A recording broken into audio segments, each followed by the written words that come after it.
wabarakatuh. Selamat pagi dan salam sejahtera bagi kita semua. Baiklah, di sini kami dari kelompok 1 akan mempresentasikan hasil tugas identifikasi kawasan permukiman yang dimana kami mendapatkan tugas di kawasan permukiman Gang Waru 5 ini di mata kuliah manajemen lahan dengan dosen pengampu Ibu Eli Nur Hidayati. Sebelumnya, kami akan memperkenalkan diri terlebih dahulu, yaitu saya, Kristiwati Ravansiru, dengan NIM 42018280014 sebagai moderator, dan teman saya, Kira Yusinta dengan NIM 42018280026. Dan saya Putri Diana dengan NIM 42018280004. dan teman kami yaitu Firia Nabila Dewi dengan NIM 42018280029 dan Nur Salsabila Osaka dengan NIM 42018280018 yang tidak dapat hadir pada presentasi hari ini. Baik, di sini untuk data yang pertama adalah deliniasi kawasan, dapat dilihat pada slide berikut. Ini adalah peta-peta deliniasi kawasan yang kami ambil. Yang pertama di pojok kiri atas itu adalah peta dari Provinsi Kalimantan Barat. Kemudian di pojok kanan atas itu adalah peta dari Kota Pontianak itu sendiri. Ini adalah merupakan peta dari RT RW Kota Pontianak. Kemudian di pojok kiri bawah ini adalah peta meso yang kami ambil dari Google Earth yang dapat dilihat pada yang berwarna kuning itu adalah deliniasi dari kawasan Gang Waru 5 itu sendiri. Dan di pojok kanan bawah itu adalah peta tata guna lahan dari Gang Waru 5 ini. Baik, selanjutnya itu adalah data fisik. Data fisik yang pertama luas lokasi, peta lokasi, dan peta keliling. Di sini lokasi perencanaan terletak di Gang Waru 5 di Jalan WR Supratman, Benua Melayu Darat, Kecamatan Pontianak Selatan, Kota Pontianak, Provinsi Kalimantan Barat dengan luas area yang kami identifikasi yaitu 2,55 hektar. Lokasi ini memiliki peruntukan lahan yang didominasi dengan kawasan permukiman. Baik, selanjutnya data fisiknya sebenarnya yaitu luas tanah dan peta persil atau blok dan peta penggunaan tanah dapat dilihat pada gambar. Di sini luas area semua tanah atau persil Gang Waru 5 ini memiliki luas 0,01968 hektar kilometer dengan deliniasi 690,76 meter, yaitu memiliki elevasi 2 meter. Selanjutnya adalah peta topografi Gang Waru 5. Dapat dilihat di slide. Peta topografi Gang Waru 5 ini memiliki kontur yang tidak rata atau bergelombang. Dapat dilihat pada gambar. Baiklah, untuk selanjutnya adalah data pemilikan tanah. Di sini terdapat tabel luas bangunan dari persil atau perbangunan di Gang Waru 5 ini. Antara lain luas persil bangunan di sebelah timur yang pertama jumlah permukiman ditambah peribadatan berjumlah 29 unit. Dapat dilihat pada tabel. Kemudian yang selanjutnya adalah daftar luas dan persil permukiman tanah di bagian sebelah barat. Dapat dilihat pada tabel di sini memiliki jumlah 20 unit bangunan. Kemudian selanjutnya adalah jenis dan hierarki jalan. Yang pertama, di Jalan WR Supratman, jalan ini merupakan jalan lokal sekunder dengan lebar 6 meter. Jalan ini merupakan jalan utama untuk menuju Gang Waru 5 ini. Kemudian yang kedua adalah jalan lingkungan, yaitu Gang Waru 5 itu sendiri dengan lebar 4 meter. Selanjutnya, jenis dan jumlah sarana dan prasarana. Pertama, pada kawasan di dalam Gang Waru 5 ini, khususnya memiliki beberapa sarana dan prasarana yang ada dari yang disediakan pemerintah sampai dibangun atas inisiatif masyarakat itu sendiri, yaitu antara lain prasarananya yaitu prasarana jaringan transportasi seperti jalan. Di Gangor ini terdapat 2 jalan dengan akses utama dan akses Gangor itu sendiri, yaitu jalan lokal sekunder yaitu jalan WR Sukarman tadi dengan lebar 6 meter, kemudian jalan lingkungan itu jalan Gangor itu sendiri. Yang kedua adalah prasarana sistem persampahan. Di kawasan ini tidak memiliki sistem persampahan yang disediakan khusus oleh pemerintah seperti TPS, TPA, atau tempat-tempat pembuangan sampah yang lainnya sesuai dengan aturan yang ada. Di kawasan ini untuk sistem persampahannya masih berupa tempat-tempat sampah pribadi atau yang ada di tiap-tiap rumah itu sendiri. Dapat dilihat pada gambar. Kemudian yang selanjutnya adalah prasarana jaringan drainase. Di kawasan ini tersedia jalur pembuangan limbah atau parit yang terdapat di kanan dan kiri ruas jalan sepanjang jalan gang itu sendiri. Dilihat pada gambar. Kemudian yang terakhir adalah prasarana jaringan listrik. Di kawasan ini memiliki jaringan listrik seperti tiang listrik sepanjang jalan gang tersebut dan memiliki satu trafo yang tepat berada di depan gang warung itu sendiri. Dapat dilihat pada gambar. Kemudian yang slide selanjutnya yaitu sarana. Sarana yang pertama adalah sarana peribadatan. Di Gang Warung 5 ini terdapat bangunan kelenteng. Dapat diketahui bahwa di Gang Warung 5 ini memiliki aktivitas budaya atau rata-rata masyarakat yang menghuninya yaitu adalah masyarakat Tionghoa. Maka dari itu mereka atas inisiatif sendiri mereka membangun kelenteng di tengah-tengah permukiman Gang Warung 5 ini. Yang kedua adalah sarana perdagangan dan jasa. Di sini terdapat beberapa warung-warung sembako dan warung kopi. Pada slide ini kami mencantumkan contoh dari warung sembako di Gang Warung 5 ini. Kemudian selanjutnya adalah jenis dan jumlah sarana dan prasarana. Dapat dilihat pada tabel. Jumlah sarana seperti sarana pendidikan kosong, sarana kesehatan tidak ada, sarana olahraga tidak ada, sarana peribadatan 1 unit tadi yaitu kelenteng, sarana ruang terbuka hijau tidak ada, sarana perdagangan jasa kurang lebih 5 unit, sarana kebudayaan dan pariwisata tidak ada, sarana pemerintahan juga tidak ada. Kemudian prasarananya, jaringan jalan tadi ada 2 yaitu jalan lokal dan jalan lingkungan, jaringan drainase 3, sistem sanitasi 3, jaringan air bersih tidak ada, sistem prasarana tidak ada, jaringan telekomunikasi tidak ada, dan jaringan listrik terdapat 1 buah yaitu trafo tadi. Kemudian yang selanjutnya adalah data non fisik kawasan. Pada slide ini di foto tampak bangunan rumah sebelah kanan arah menuju Gang Warung 5 dapat dilihat. Di sini bangunan-bangunannya masih berupa bangunan-bangunan lama dengan fasad yang tidak teratur. Di kawasan pemukiman ini GSB masih sangat tidak teratur sehingga membuat kesan pada pemukiman ini bahwa pemukiman ini menjadi kumuh oleh karena GSB dan fasad yang tidak diatur karena rumah nampak sekali saling berdempetan. Model selanjutnya ini adalah foto tampak bangunan rumah sebelah kiri arah menuju Gang Warung 5 ini. Sama seperti sebelah kanan tadi, rumahnya masih tampak kumuh dan tidak teratur. Kemudian selanjutnya ini adalah foto kondisi prasarana dan sarana yang tadi, yaitu dapat dilihat dari komponen prasarana transportasi, jalan kolektor dan lingkungan. Ini jalan kolektor itu jalan WR Supratman masih sangat bagus jalannya, tidak terdapat kendala. Jalan lingkungan masih bagus namun sedikit berlubang di ujung jalan Gang Warung 5 ini. Kemudian di sistem persampahan, tempat sampah pribadi jenis atau tipe dari sistem persampahan di sini masih menggunakan tempat sampah pribadi yang berada di depan rumah warga.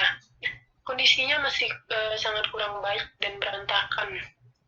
Kemudian untuk komponen prasarana selanjutnya itu drainase, itu berupa parit, kondisinya sedikit kotor dan terdapat beberapa sampah yang menyumbat.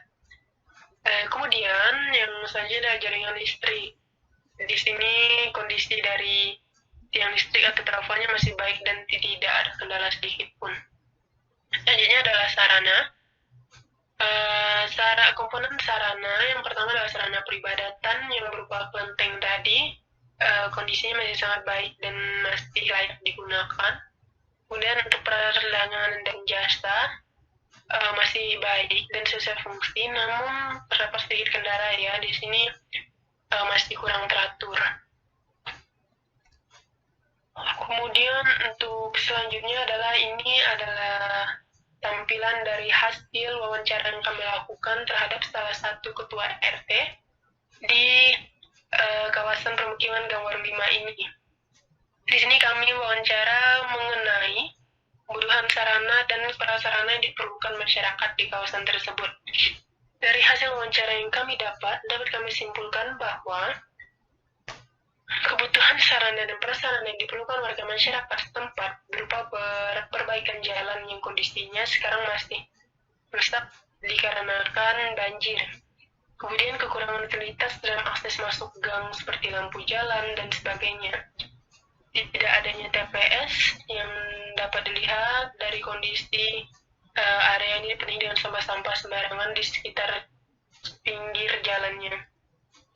Hal ini disebabkan oleh faktor utama itu perilaku masyarakat setempat yang masih kurang sadar akan pentingnya menjaga lingkungan.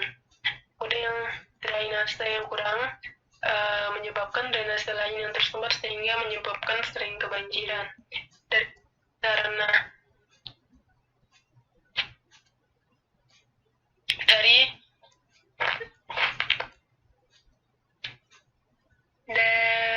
Dari segi sarana peribadatan, mayoritas pada area ini memiliki etnis Tionghoa. Maka dari itu terdapat kelenteng ya di sini. Namun selain Tionghoa, ada beberapa etnis lainnya juga yang mendiami atau membangun rumah di kawasan ini.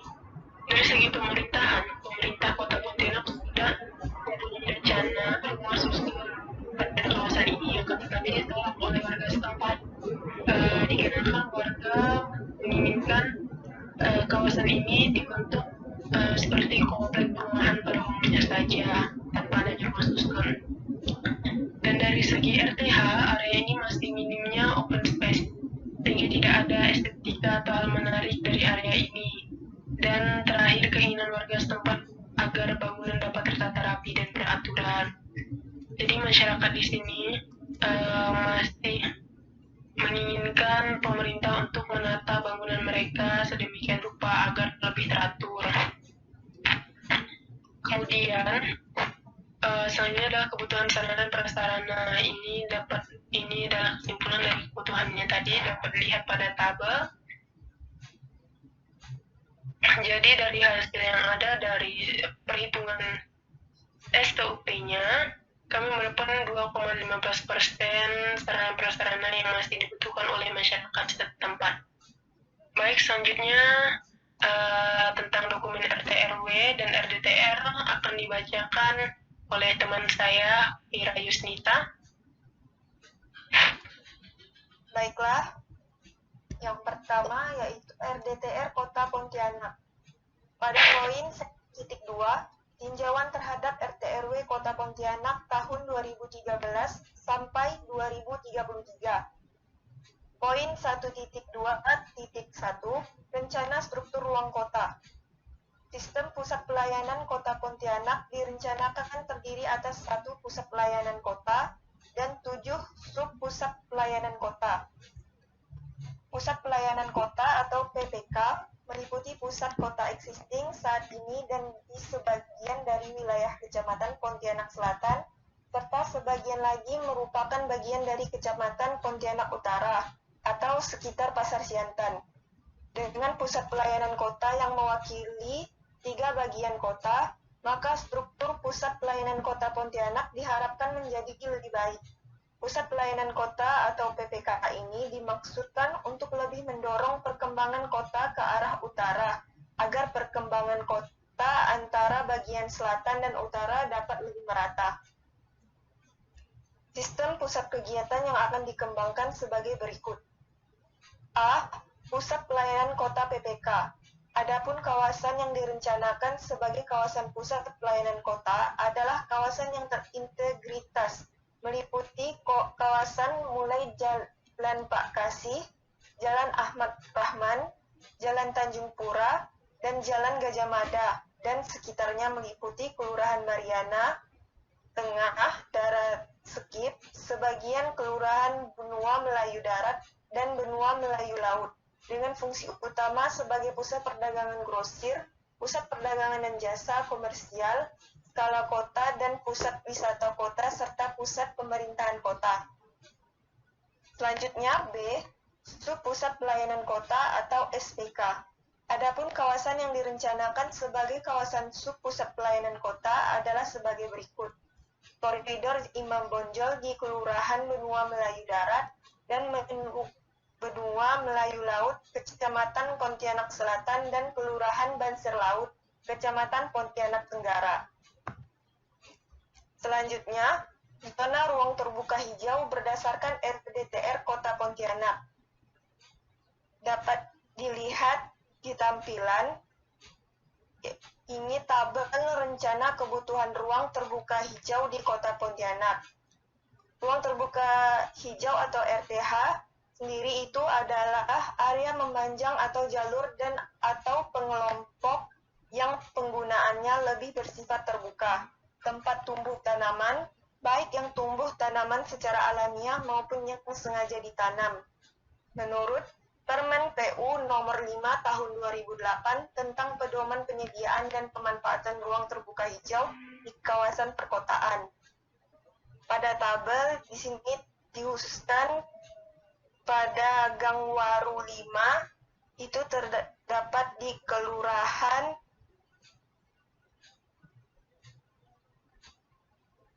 Melayu Darat. Dapat dilihat selanjutnya yaitu rencana sistem drainase. Kondisi geografis Kota Pontianak berpotensi munculnya daerah genangan dan banjir. Secara umum, sistem makro drainase Kota Pontianak adalah Sungai Kapuas dan Sungai Landak sebagai badan air penerima atau saluran pembuangan akhir. Pada saat ini, saluran-saluran utama tersebut memiliki peran sekaligus sebagai pembuangan air hujan. Saluran parit dan sungai yang telah terbentuk perlu ditata dan dijaga dengan maksud untuk menciptakan keseimbangan antara volume air aliran atau runoff dengan kapasitas badan air tersebut. Di daerah-daerah yang tidak dilalui parit atau sungai, perlu dibangun saluran-saluran air hujan buatan menuju parit dan sungai terdekat. Dengan kondisi permukaan tanah yang datar, maka dibutuhkan drainase atau pengeringan air hujan dalam aliran air permukaan sangat penting agar tidak timbul genangan dan abrasi terhadap permukaan tanah. Dengan memperhatikan permasalahan sistem drainase kota yang ada saat ini, perlu dilakukan usaha pembangunan dan peningkatan pelayanan sistem drainase kota untuk masa yang akan datang dengan membangun saluran baru, rehabilitasi, dan pemeliharaan saluran alami dan saluran buatan. Peningkatan kualitas pelayanan sistem drainase kota ini juga diharapkan mampu meningkatkan kualitas kesehatan lingkungan kota. Kemudian C. Rencana sistem pembuangan limbah. Dengan memperhatikan kondisi existing, terlihat bahwa kondisi pelayanan publik dari air kotor masih belum menjadi perhatian khusus dalam perencanaan Kota Pontianak, sehingga perlu direncanakan secara tepat sistem jaringan air kotor dan IPAL. Hal tersebut dikarenakan agar seluruh air limbah dapat ditampung dengan optimal. Berikut adalah proyeksi timbulan air limbah hingga 20 tahun ke depan bagi sebagian besar masyarakat yang belum memiliki unit pengolahan air limbah yang layak. Akan didorong secara bertahap untuk meningkatkan unit pengolahan limbah atau septic tank untuk memenuhi persyaratan teknis. Berikut tabel perkiraan timbulan air limbah Kota Pontianak hingga 20 tahun ke depan. Dapat dilihat di sini tulisan yang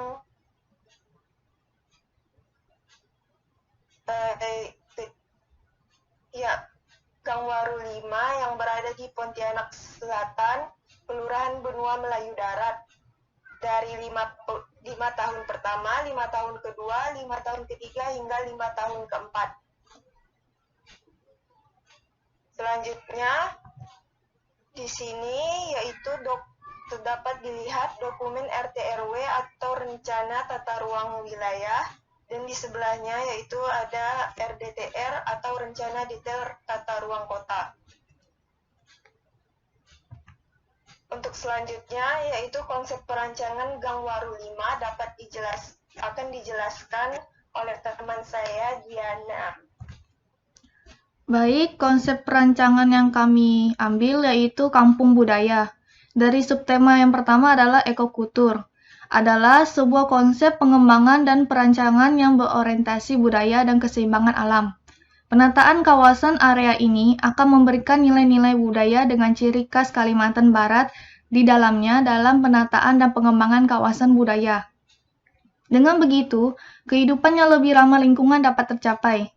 Kemudian, urban village merepresentasikan suatu tempat yang sesuai di mana sekelompok orang dengan nilai kesukuan tertentu dapat menyesuaikan budaya non-urban mereka pada keberadaan kota. Secara umum, pengertian urban village dapat dipahami melalui pendekatan sebuah konsep permukiman. Yang ketiga, toleransi dan harmonis mempresentasikan suatu tempat yang sesuai di mana sekelompok orang dengan nilai kesukuan tertentu dapat menyesuaikan budaya non-urban mereka pada keberadaan kota. Keharmonisasian dapat menambah nilai plus dan toleransi pada lingkungan tersebut. Dapat dilihat di gambar samping kiri adalah contoh dalam konsep perancangan kampung budaya.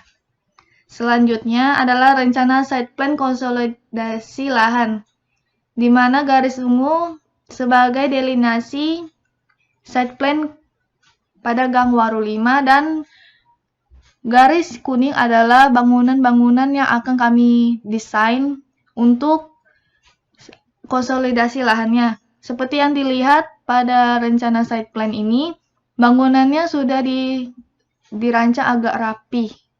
Maksudnya beraturan. Baik, sekian dari kelompok 1. Mohon maaf ada kesalahan.